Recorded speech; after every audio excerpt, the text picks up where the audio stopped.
قدم میذاریم تو خطه غرور، میشیم مسافر راهیان نور. وضو میگیریم از آب کرخوار، به سجده میریم تو کربلای هور.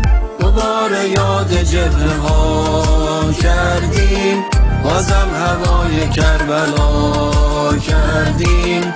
واسه ظهور مهدی زهرا میون سنگرها دعا کردیم. شلم چه بوی کربلا میده، طلایی دل و جلا میده. همه میگن که تربت اینجا تموم دردا رو شفا میده. واسه تولدی تازه اومدی